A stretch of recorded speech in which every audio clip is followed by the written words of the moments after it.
Welcome student. देखिए अब हम बात कर रहे हैं हॉरिजॉन्टल प्रोजेक्टाइल के बारे में। हॉरिजॉन्टल प्रोजेक्टाइल क्या होता है, मतलब किसी पर्टिकुलर हाइट से, जैसे छत से खड़े होकर किसी को सामान को फेंक दीजिए, आप किसी ऑब्जेक्ट को थ्रो कर दीजिए, हॉरिजॉन्टल प्रोजेक्टाइल है। आसमान में एरोप्लेन, हेलीकॉप्टर जब अगर हॉरिजॉन्टली मोशन कर रहे हो और किसी फूड पैकेट को ड्रॉप कर दें, हॉरिजॉन्टल प्रोजेक्टाइल है। मतलब किसी भी h हाइट से किसी पार्टिकल को थ्रो किया जाए तो हॉरिजॉन्टल प्रोजेक्टाइल है। यहां पर हम क्या क्या सीखेंगे, हम देखेंगे पार्टिकल की ट्रेजेक्ट्री क्या होती है, इक्वेशन ऑफ ट्रेजेक्ट्री कैसी होती है। साथ में आगे हम ये सीखेंगे डिस्प्लेसमेंट पार्टिकल का अगर निकालना हो, किसी टाइम पर डिस्प्लेसमेंट वेक्टर निकालना हो तो वो कैसे निकलेगा। हम सीखेंगे किसी टाइम पर पार्टिकल की वेलोसिटी कैसे निकाली जाती है। हम ये भी सीखेंगे कि उस समय पर पार्टिकल की वेलोसिटी की डायरेक्शन कैसी होती है, और आगे चल के उस पर बेस्ड कई प्रॉब्लम्स हम आगे सीखने वाले हैं। इवन हॉरिजॉन्टल प्रोजेक्टाइल में आप और हम रेंज भी निकालेंगे और एंड पॉइंट पर वेलोसिटी कैसे निकाली जाती है ये भी सीखेंगे। तो आइए बोर्ड की तरफ चलिए और सीखिए कि आखिर इसे कैसे सॉल्व किया। देखिए हमने क्या किया, हमने मान लिया कि हम पार्टिकल को किसी ओ पॉइंट से इस तरह से हॉरिजॉन्टली प्रोजेक्टाइल मतलब हॉरिजॉन्टली थ्रो कर रहे हैं। ये कहीं से भी हो सकता है, ये किसी बिल्डिंग से किसी प्रोजेक्शन हो सकता है, किसी मूविंग हेलीकॉप्टर से प्रोजेक्शन हो सकता है। अब जैसे आपने प्रोजेक्शन किया और आपको सबसे पहला पॉइंट निकालना इक्वेशन ऑफ ट्रेजेक्ट्री, तो ये इक्वेशन ऑफ ट्रेजेक्ट्री क्या होता है, पहला पॉइंट ये आता है। तो मैंने पहले भी कई बार बताया था आपको कि पार्टिकल के मोशन के ड्यूरेशन में जो उसके कोऑर्डिनेट होते हैं एक्स और वाई कोऑर्डिनेट, तो उन एक्स और वाई कोऑर्डिनेट में जो रिलेशन होता है उसे इक्वेशन ऑफ ट्रेजेक्ट्री कहा जाता है। फिर से रिपीट करता हूं, पार्टिकल के मोशन के वक्त उसके एक्स और वाई कोऑर्डिनेट में जो रिलेशन होता है उसे इक्वेशन ऑफ ट्रेजेक्ट्री कहा जाता है। तो यहां पर हम एक्स और वाई में रिलेशन निकालना चाहते हैं। पार्टिकल आगे बढ़ा, अलोंग एक्स गया एक्स और नीचे आया मतलब वाई, हम ये कह सकते हैं। पार्टिकल आगे बढ़ा मतलब अलोंग एक्स और नीचे आया आपके पास में, तो मैं इसे वाई कह रहा हूं, इतना नीचे आया तो इसका कोऑर्डिनेट एक्स कॉमा वाई है। हम ये बात जानते हैं यू एक्स, शुरुआत में आप इसे ऐसा हॉरिजॉन्टल थ्रो कर रहे हो तो यू, भाई जब शुरुआत में वो है ही हॉरिजॉन्टल मोशन कर रहा है तो वाई डायरेक्शन में, देखो सुनो ध्यान से भाई, अगर अभी शुरुआत में हॉरिजॉन्टल है तो बताओ वर्टिकल क्या है। अगर केवल हॉरिजॉन्टल है तो वर्टिकल ही नहीं है, और वर्टिकल ही नहीं है मतलब जीरो है। तो initial velocity zero, x projectile motion के लिए जीरो, हम जानते हैं ay माइनस जी होता है। यहां चेक कर लो sx कितना है, sx प्लस एक्स और sy, तो डाउनवर्ड डायरेक्शन मतलब माइनस y में कह सकता हूं। आइए along x axis sx equal to u x t plus half a x into t square से sx का मीनिंग हो गया x, ux का मीनिंग हो गया आपके पास में u, t आ गया half into zero into t square. तो आपके पास में t की वैल्यू x बाई यू आ चुकी है, जहां से टाइम निकाल लिया हम लोगों ने। अब हम बात करते हैं y डायरेक्शन की, along y direction. So along y direction क्या होगा, सो अलॉन्ग y डायरेक्शन होगा sy equal to u y t plus half a y into t square.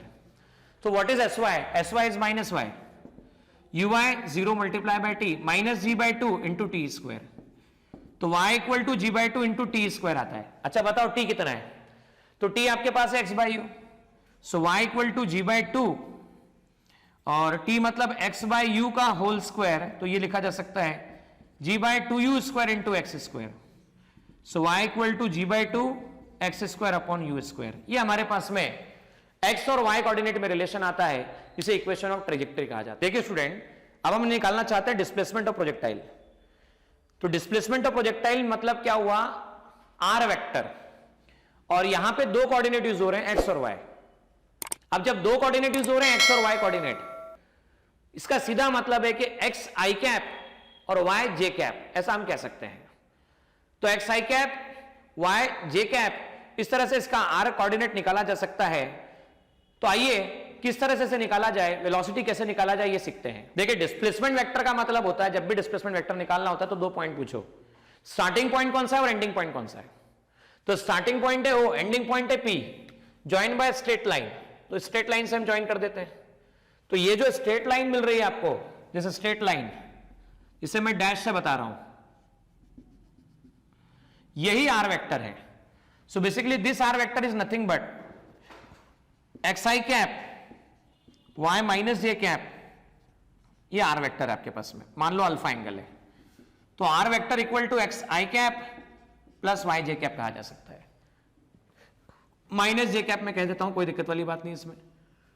अब आइए समझिए ध्यान से, अलोंग एक्स एक्सिस जब हम बात करते हैं प्रोजेक्टाइल मोशन में, तो हम जान रहे हैं यहां पर u x equal to u है, ए एक्स इक्वल टू आपके पास 0 है, एक्स एस एक्स मतलब देखो प्रोजेक्टाइल मोशन में यहां से जब थ्रो किया और यहां पहुंचा तो प्लस एक्स डायरेक्शन में जा रहा है, तो हम लिख सकते हैं s x equal to u x t plus half into a x into t square. X equal to u x मतलब u multiply by t, half a x 0 into t square, तो हमें एक्स चाहिए, x आ गया you into t बराबर। अब हम along y access बात कर लेते हैं, let us talk about along y axis. तो वाई एक्सेस में क्या है, मैंने कहा था जब आपने इसे थ्रो किया हॉरिजॉन्टली तो शुरुआत में जब एक्स में जा रहा है केवल एक्स वेलोसिटी है, अरे भाई केवल एक्स वेलोसिटी, एक्स डायरेक्शन में वेलोसिटी है, तो वाई डायरेक्शन में कितनी है? जब केवल एक्स डायरेक्शन में है तो वाई में नहीं है, और वाई में है ही नहीं मतलब 0 है। और ए वाई हम बता चुके हैं, ए वाई की value acceleration in y direction, जैसे मान लो आप इसे ऐसा फेंक रहे हो तो ग्रेविटी के कारण नीचे आ रहा है, नाउ नीचे आ रहा है मतलब जी, लेकिन डाउनवर्ड, और डाउनवर्ड मतलब माइनस वाई या प्लस वाई, चेक कर लीजिए, डाउनवर्ड मतलब माइनस वाई या प्लस वाई, तो minus y. Now s y की बात देख लो आप, भाई आगे गया और नीचे आया, नीचे आया मतलब माइनस वाई की तरफ आया, माइनस वाई, तो हम लिख सकते हैं s y equal to u y t plus half a y into t square, इसे एस वाई लिखा जा सकता है। एस वाई मतलब minus y equal to u y मतलब 0 multiply by t minus g by 2 into t square, तो y आपके पास आ जाता है g by 2 into t square, ये आ चुका है आपके पास में एक्स और वाई। तो पोजीशन वेक्टर निकालते समय आप सीधे सीधे लिख सकते हो, एक्स के प्लेस पे लिख सकते हो u t i cap minus g by 2 t square j cap. अच्छा मॉड निकालने के लिए गए आप तो मॉड निकाला जा सकता है यूटी का whole square plus half g t square का स्क्वायर, इसे मैग्नीट्यूड ऑफ डिस्प्लेसमेंट वेक्टर कहा जा सकता है। ये सीखने के बाद अब हम और सीखना शुरू करते हैं कि वेलोसिटी कैसे निकाली जाए। भाई वेलोसिटी किसी पॉइंट पर कैसे निकाली जाए ये हम सीखेंगे। तो भाई यहां पर वापस से दो कोऑर्डिनेट यूज हो रहे हैं, एक कोऑर्डिनेट एक्स यूज हो रहा है, दूसरा कोऑर्डिनेट वाई यूज हो रहा है। सुन लेना ध्यान से, यहां पे दो कोऑर्डिनेट यूज हो रहे हैं, कोऑर्डिनेट एक्स यूज हो रहा है, दूसरा कोऑर्डिनेट वाई यूज हो रहा है। तो ये बात हो गई एक्स कोऑर्डिनेट और वाई कोऑर्डिनेट। तो पी पॉइंट पर पार्टिकल की वेलोसिटी बोल देता हूं वी है, ठीक है। किसी भी पॉइंट पर, मैं जिस पॉइंट पर बात कर रहा हूं उस पॉइंट पर, इंस्टेंटेनियस पॉइंट पर वेलोसिटी वी बोल देता हूं। तो वी के दो कंपोनेंट राइट और डाउनवर्ड, ठीक है ना, राइट और डाउनवर्ड ऐसा मैं कह देता हूं। इस पॉइंट पर मैंने ऐसे ज्वाइन कर दिया, राइट और डाउनवर्ड। राइट मतलब v x plus i, downward मतलब वी वाई माइनस जे, ठीक है। वापस चेक कर लीजिएगा, ये ऐसा गया, इस पॉइंट पे टेंजेंट ड्रॉ की, राइट और downward alpha v x v y j cap with negative sign plus i cap, और ये वी वेक्टर आपके पास अवेलेबल है। तो आप सीधे सीधा लिख सकते हैं v vector equal to v x plus i plus v y minus j. अगर मॉड निकालना होगा तो कैसे निकालोगे? मॉड निकालने का आसान तरीका, that will become v x square plus v y square. अच्छा आइए वी एक्स की बात करते हैं। तो हम बात करेंगे अलोंग एक्स एक्सेस।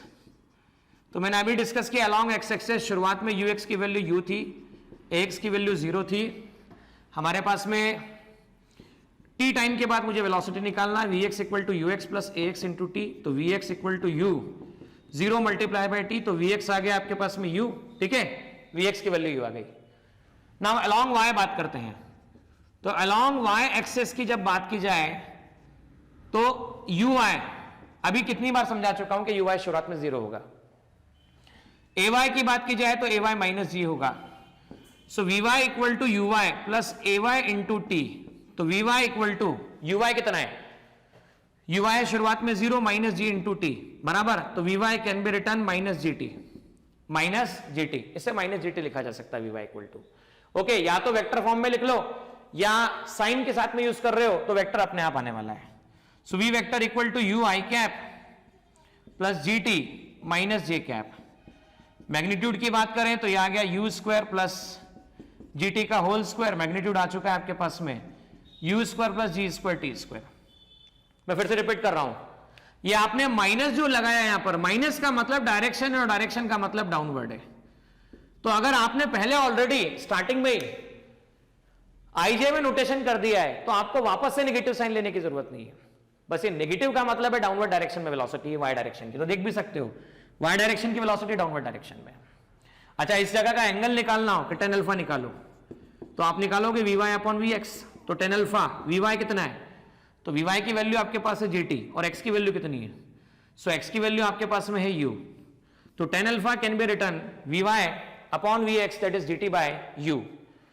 और अब हम और आगे समझते हैं कि वेलोसिटी समझ लिया, पोजीशन वेक्टर समझ लिया, डिस्प्लेसमेंट समझ लिया। अब कई बार आपसे यह पूछा जाता है और क्वेश्चन भी फ्रेम किए जाते हैं कि भाई आपने किसी बिल्डिंग की हाइट h है, किसी बिल्डिंग की हाइट h है, उस h हाइट की बिल्डिंग से पार्टिकल को प्रोजेक्ट किया आपने इस तरह से, पार्टिकल नीचे जाके गिरा। आपको बताना है कि यहां से यहां पहुंचने में पार्टिकल को जो डिस्टेंस कवर करना पड़ा जिसे हम रेंज कहते हैं वो कितना होगा। दूसरा, पार्टिकल को नीचे पहुंचने में जो टाइम लगा वो कितना होगा। तीसरा, जब पार्टिकल नीचे गिरेगा तो गिरते समय अल्फा एंगल जब बना रही है वेलोसिटी, तो Vx कितना होगा और Vy कितना होगा, ये आपको बताना है। ओके, तो अब समझिए, हम बात कर रहे हैं अलोंग एक्स एक्सिस, उसके बाद हम बात करेंगे अलोंग वाई एक्सिस। भाई अलोंग एक्स एक्सिस आपने ऐसा थ्रो किया तो ux इक्वल टू आ गया u, ax इक्वल टू आ गया 0, sx की बात कर रहे हैं, यहां से यहां तक गया, देखो यहां से यहां तक गया, मैं sx को r कह देता हूं। सो कहा जा सकता है sx equal to uxt plus half ax into t square, sx मतलब r, u into t plus half ax की value 0, r equal to u into t. मतलब अगर मुझे रेंज निकालना है, अगर मुझे क्या करना है, रेंज निकालना है, तो मुझे टाइम निकालना पड़ेगा। अच्छा, पार्टिकल आगे भी जा रहा है और नीचे भी आ रहा है, पार्टिकल आगे भी जा रहा है और नीचे भी आ रहा है, नीचे भी आ रहा है मतलब वाई डायरेक्शन में आ रहा है। तो बात कर लीजिए along y, along y direction आप जब बात करेंगे तो अलोंग वाई डायरेक्शन ऐसा होगा यू वाई। शुरुआत में मैंने कहा जब आपने हॉरिजॉन्टल थ्रो किया, जब हॉरिजॉन्टल थ्रो किया तो वर्टिकल थ्रो ही नहीं किया। अब जब वर्टिकल थ्रो नहीं किया तो यू वाई 0 है, सो ए वाई कितना है, माइनस जी है। एस वाई, भाई ऊपर से होता हुआ पार्टिकल नीचे आया, आता आता आता इस पॉइंट पे पहुंचा, मतलब यहां से उसको टोटल डिस्टेंस कितना कवर करना पड़ा, तो टोटल माइनस एच कवर करना पड़ा। Downward right plus x, left minus x, upward plus y, downward minus y. Downward आना पड़ा मतलब माइनस एच आना पड़ा, माइनस एच। तो मैं लिख सकता हूं एस वाई इक्वल टू कितना, u y t plus half a y into t square. तो minus h equal to 0 multiply by t, minus g by 2 into t square. T equal to आ गया आपके पास under root 2h by g. अब जैसे t equal to under root 2h by g आया, इस value को उठा के यहां पुटअप कर दो तो आर इक्वल टू आ गया u under root 2h by g. ये रेंज की वैल्यू निकाली जा सकती है, ये रेंज निकाला जा सकता है, ये रेंज की वैल्यू इतनी होगी। अच्छा, अभी एक क्वेश्चन और कि Vx और Vy कैसे निकाला जाए। तो जस्ट इससे पहले मैंने आपसे डिस्कस किया Vx और Vy निकालने का तरीका। सो V vector you can write down Vx I cap plus Vy minus j cap, जिसे आपने अभी निकाला था you i cap plus g t minus j cap, ये वेलोसिटी निकल जाता है। अभी इसमें क्वेश्चन फ्रेम किया जाता है, आपको कई किताबों में मिलेगा कि आपने एक बिल्डिंग से 2 बुलेट फायर की है आपने, या 2 पत्थर है, 2 स्टोन है, उन दोनों को फायर किया आपने। एक का स्पीड है, दूसरे का स्पीड है कुछ अलग अलग, मान लो 100 मीटर है। एक स्टोन को थ्रो किया 10 मीटर पर सेकंड से और दूसरे को थ्रो किया 40 मीटर पर सेकंड से। ये ए है, ये बी है। बताइए कौन सा स्टोन पहले जमीन पे पहुंचेगा, ये पूछा गया आपसे, कौन सा स्टोन जमीन पे पहले पहुंचेगा। बी वाला मान लो आगे गया, ए वाला मान लो आपके पास में यहां पर आया। तो अभी अभी हमने जो डिस्कस किया उसके हिसाब से देखिए क्या होगा। हम बात करते हैं रेंज की। पहले तो टाइम की बात करते, तो टाइम अभी निकाला हम लोगों ने √2h/g होता है। अभी हम लोगों ने चेक किया रेंज होता है u √2h/g।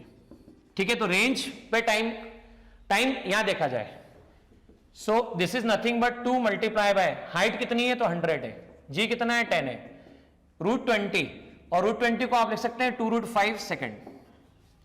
भाई दोनों के लिए चाहे a को थ्रो करो चाहे b को थ्रो करो, भाई a को थ्रो करो या b को थ्रो करो, दोनों के लिए हाइट कितनी है, तो दोनों के लिए हाइट सेम है।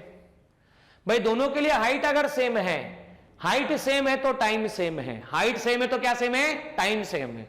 मतलब टाइम इस बात पे डिपेंड नहीं करता कि कितने स्पीड से थ्रो करते हो। हाँ, लेकिन ये देखो ध्यान से, रेंज फॉर ए निकालते तो वेलोसिटी ऑफ ए √2h/g, क्योंकि हाइट दोनों के लिए सेम है। B u b √2h/g। अब समझना ध्यान से, रेंज फॉर ए निकाला, ए का है 10, √2h 100/10, वापस से वही वाली बात, 10 मल्टीप्लाई बाय 2√5, तो रेंज ऑफ ए आ गया 20√5, बराबर है, ये मीटर में आ गया। रेंज ऑफ बी की हम बात करते हैं, let us talk about range of b. तो बी पर इनिशियल वेलोसिटी कितना है तो 40 मीटर पर सेकंड है, √2h/g, तो 2 मल्टीप्लाई बाय 100 डिवाइड बाय 10, तो वापस से वही वाली बात आ गई, 40 मल्टीप्लाई बाय 2√5, तो चेक करो आरबी इक्वल टू आ गया 80√5। अच्छा, एक बात यहां नोटिस करो, रेंज में आप खुद देख सकते हो, रेंज में स्पीड का रोल प्ले है। मतलब जिसका स्पीड ज्यादा होगा उसका रेंज ज्यादा होगा, मतलब ज्यादा दूर तक बी जाएगा, उससे कम दूर तक ए जाएगा। मतलब दोनों स्टोन को नीचे पहुंचने में टाइम सेम लगेगा, क्योंकि टाइम वर्टिकल हाइट पे डिपेंड करता है, और हाइट दोनों के लिए अगर सेम है तो टाइम का आंसर सेम होने वाला है।